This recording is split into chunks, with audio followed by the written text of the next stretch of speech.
know what a disciple is? It's someone who decides to follow a teacher and commits to learning from them. Kind of like Luke Skywalker, who chose to learn from Yoda. Do or do not. There is no try. When we think of Jesus' disciples, who do we usually think of? If you remember the song, you might sing them like this. Jesus called them one by one, Peter, Andrew, James, and John. Next came Philip, Thomas too, Matthew and Bartholomew, James the one they called the less, Simon also Thaddeus, the 12th apostle Judas made. Jesus was by him betrayed. Yes, Jesus called them. Yes, Jesus called them. Yes, Jesus called them, and they all followed him. Great job. These men traveled with Jesus everywhere he went. But did you know that they weren't the only disciples of Jesus? There were also several women who traveled with Jesus. Luke even tells us some of their names in chapter 8. Mary Magdalene was one of them. She was possessed by 7 whole demons. They had just moved in and were making themselves at home. That is, until Jesus showed up with an eviction notice.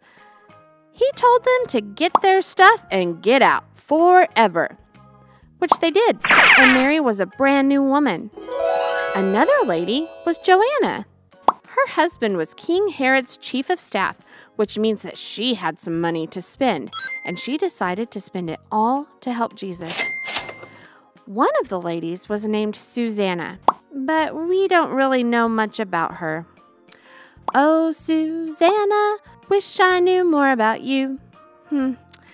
It also says that there were many others, and we aren't sure how many. But we do find out that several of them were named Mary. So many Marys. The most important thing that we remember about the women is what happened at the cross and later at the tomb. When Jesus was being crucified, most of the apostles had run away, even Peter. Scaredy cats. But you know who stayed? These women. When Jesus was on the cross, the ladies were right there, upset and sad, but showing Jesus support. If they were afraid, they didn't show it. You know what they did show? Commitment, love, faith. About 3 days later, a few of the women were able to buy some spices and went to the tomb to take care of their dead teacher Jesus. But he wasn't there. He had risen. In fact, the angels told them to go tell the apostles the good news, which they did, and in doing so, were the very first people to get to share the gospel. You don't have to be a man to be a disciple, but you do have to love and trust and follow Jesus wherever he may lead you, even if it's to a galaxy far, far away.